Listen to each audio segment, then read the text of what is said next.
नमस्कार, स्वागत आहे तुमचं एक्सप्लोर विथ खानदेशी फॅमिली ह्या चॅनलवरती। मी बघा कुठे आलेलो आहोत, भालगुडी गाव आहे त्रिकोणा किल्ल्याच्या बॅक साईडला। तर खूप सुंदर आणि शांत असं हे भालगुडी गाव आहे। हे गाव आपण एक्सप्लोर तर आता करणार आहोतच, पण त्याआधी इथे यायचा जो रस्ता आहे तो सुद्धा खूप सुंदर अप्रतिम आहे।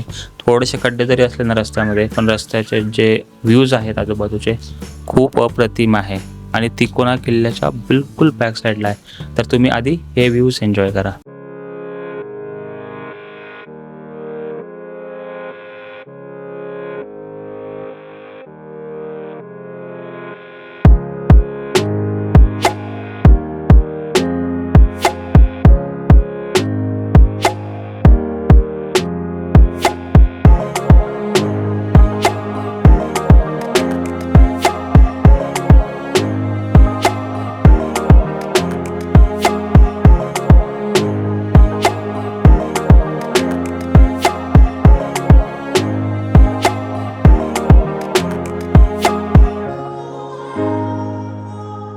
तर भालगुडी हे छोटूसं गाव आहे मुळशी तालुक्यातलं, आणि आपण कधी हडशी किंवा तिकोनाला आलो तर त्याच रूटवरची हे गाव आहे। फोडवन आहे, फोडवनमधून थोडंसं आतमध्ये यावं लागतं, 15 मिनिटाचा रस्ता आहे बाईक किंवा बाय कार, आणि असं गाव आहे। आता कंटिन्युअस पाऊस चालू आहे। खरं तर आम्ही मंदिराचं दर्शन घ्यायला आलो आहे, 2 मंदिरं तिथं, पण आता पहिले पाऊस चालू आहे कंटिन्युअसली। तर हे बघा मुळशी मधलं भालगुडी गाव, आणि गाव बघा तुम्ही किती सुंदर आहे। आजूबाजूने पूर्ण पूर्ण पूर्ण डोंगर आहे, आणि इकडच्या साईडला आहे तिकोना किल्ला। हे बघा आता पूर्ण ढगांमध्ये झाकला गेलेला आहे, बघा पूर्ण ढगांमध्ये झाकला गेलेला आहे। समोर आहे तिकोना किल्ला, आणि तिकोना किल्ल्याच्या बॅक साईडला आम्ही आहोत। गाव तर अप्रतिम आहे, आणि गावामध्ये बघा शेती, तांदळाची शेती आहे पूर्ण सर्वीकडे।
खूप छान सुंदर आणि स्वयंभू श्री नारायण देवाचं मंदिर आहे इथं भालगुडी गावामध्ये।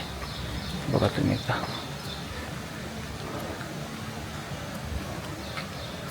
समोर डोंगर। तर हे बघा, हे आहे भैरवनाथ मंदिर, जे भालगुडी गावाचं ग्रामदैवत आहे, आणि बिलकुल त्याच्या समोरच आहे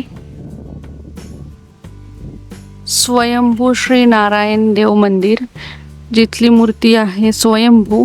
आणि जर तुम्ही मंदिराचा कळस बघाल तर त्याच्या बॅक साईडला तुम्हाला एक डोंगर दिसेल। आता खूप ढग आहेत, त्यामुळे कदाचित नीट तुम्हाला कॅमेऱ्यामध्ये दिसत नसेल।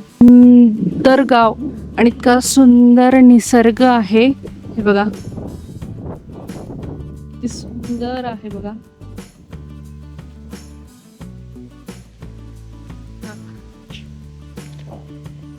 हे आहे त्यांचं गाव, आणि घर तो किती सुंदर आहेत। आणि हे बघा इथं लिहिलं आहे, मी तुम्हाला झूम करून दाखवते ना। तर इथं लिहिलेलं आहे आय लव भालगुडी, आणि खरंच भालगुडी गावाला लव करण्यासारखंच आहे। इतकं इतकं मस्त आहे ना गाव। आणि आजूबाजूचा परिसर तो खूपच सुंदर आहे. निसर्गरम्य वातावरण म्हणतात ना तसं आहे. तुम्ही जर बघाल तर बघा कसे ढग जात आहेत. चला जाऊन घेऊया. स्वयंभू आहेत हे. छान असा सभा मंडप आहे इथला बांधलेला गावकऱ्यांनी. आणि तर खूप छान सुंदर आणि शांत असं हे मंदिर आहे. आणि गाभाऱ्यामध्ये काळ्या पाषाणातली श्री नारायण देवाची सुंदर अशी मूर्ती आहे. अखंड एकाच काळ्या पाषाणात कोरीव काम केलेली अशी ही सुंदर मूर्ती आहे नारायण भगवानची. एका साइडला कासव आहे आणि एका साइडला आहे शिवलिंग.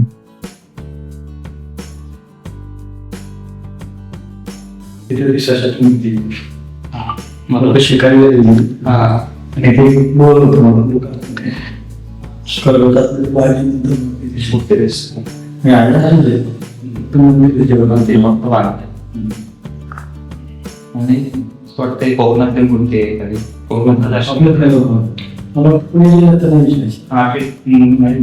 एवढी काळ्या पाषाणात आणि सगळं आहे. आणि खूप म्हणजे घडवली जाणार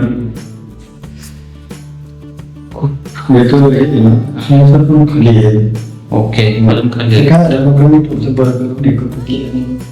आणि हलवता आले नाही. हा ओके.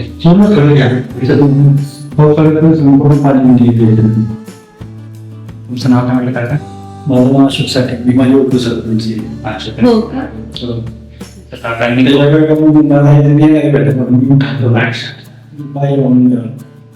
काकांनी खूप छान माहिती दिली. काकांकडे उपसरपंच आहेत, माझे उपसरपंच. आणि 12व्या शतकातली ही मूर्ती आहे. एक तळ होतं आणि विष्णूचा अवतार आहे. आणि आम्ही नारायण महाशिवरात्री मोठी यात्रा होती. महाशिवरात्री टोटल जिल्ह्यातून दक्षिण तालुक्यात पुणे जिल्ह्यात आणि आता श्रावण सोमवारी गर्दी असते. पिंड पण दिसते.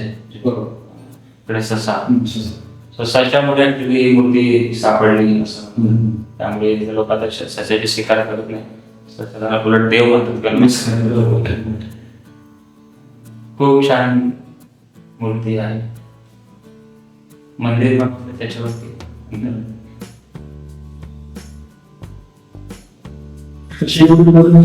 नाही. आणि आता पण बनत नाही. बनल्याने एकदम बदल.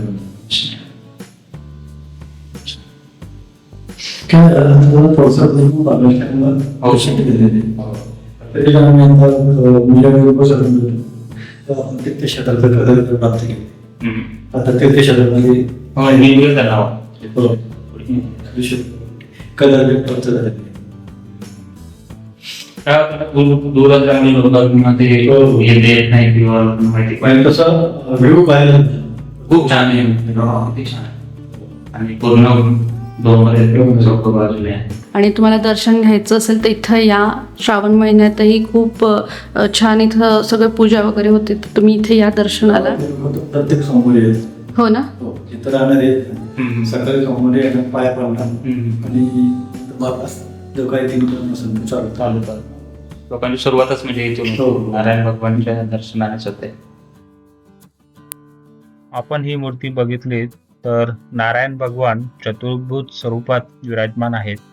त्यांच्या हातामध्ये शंख, चक्र, गदा आणि पद्म ही भगवान विष्णूंची प्रमुख आयुधे आहेत. त्यांच्या मस्तकावरती मुकुट आहे. त्याच्या कपाडांवरती तिलक आहे. आणि वरती आपण बघितलं तर एक भैरवनाथ देखील आहे. तर ही मूर्ती जी आहे ती 12व्या शतकातली आहे. येथील गावकऱ्यांना 3 पिढ्यांपूर्वी ही मूर्ती येथील एका तळ्यात सापडली होती. एका सशामुळे ही मूर्ती खरं तर येथील गावकऱ्यांना सापडली. तेव्हापासून लोक सशाला खूप मानतात इथं. आणि त्यानंतर इथं मंदिर बांधण्यात आलं तळ्यातच. तर हा मंदिराचा जो खालचा भाग आहे त्याच्या खडक आहे आणि वरती जे आहे ते मंदिराचं बांधकाम आहे. मूर्ती ही तशीच आहे.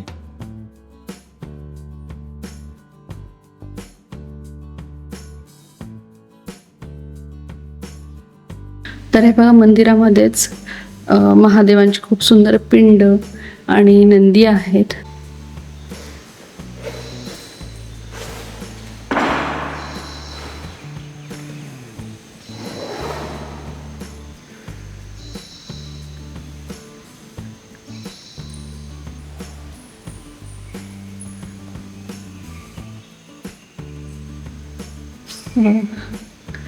मंदिराचा मंडप खूप मोठा आहे आणि खूप छान बनवलेला आहे.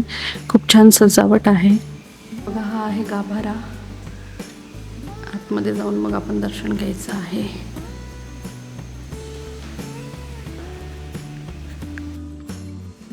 तर इथं आहे भैरवनाथाचं मंदिर, जे की ग्रामदैवत देखील आहे भालगुडी गावाचा.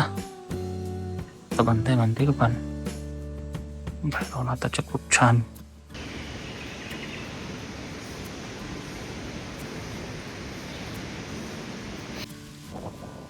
तर हे आहे भालगुडी गाव. इतकं सुंदर आहे ना. जेव्हा तुम्ही इथं याल आणि ह्या वातावरणात, जेव्हा पावसाळ्याच्या दिवसात जर तुम्ही इथं याल ना, काय व्ह्यू, आणि खरंच त्या रस्त्याच्या प्रेमात पडाल तुम्ही. इतका सुंदर व्ह्यू आणि इतकं सुंदर गाव आहे. खूपच छान आहे.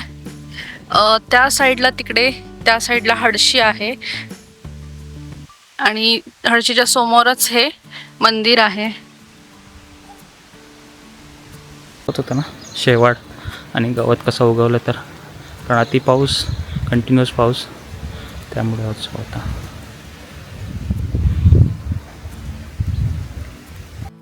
खूप सुंदर आहे बाबा हे गाव. पण एक गोष्ट आहे जी खतरनाक आहे, ते म्हणजे पाऊस एवढा पडतो ना, तर त्या पावसामुळे सगळं शेवाळलंय. आमच्या मागे भिंत बघा तुम्ही एकदा. अख्ख्या भिंतीला शेवाळ लागले. आणि भिंतीलाच नाही, त्यांच्या घरांना सुद्धा शेवाळ लागले. ते दाखवते, त्याला सुद्धा शेवाळ आलेलं आहे.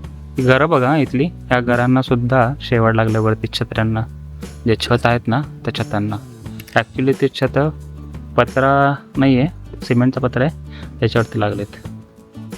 पण घरं बघा किती छान आहे, त्याच्या कौला रूम असतं. तर चला घेऊया दर्शन श्रीरामांचे. मंडप बघा मंदिराचा. आणि दुपारची वेळ आहे, तर दरवाजे बंद आहेत मंदिराचे.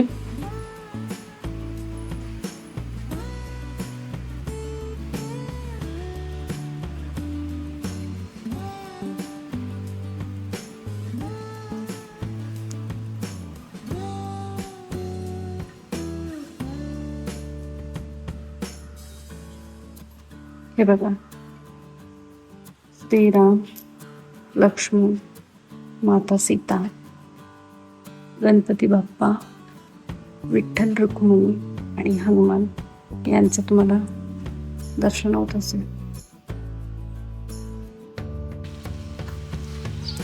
तर हे बघा, हे आहे श्रीरामाचं मंदिर. हे आहे बॅक साईड. तर हा होता युनिक प्लेस आपला या आठवड्याचा. खूप छान असं नारायण देवाचं दर्शन झालेलं आहे, स्वयंभू अशा मूर्तीचं दर्शन झालेलं आहे.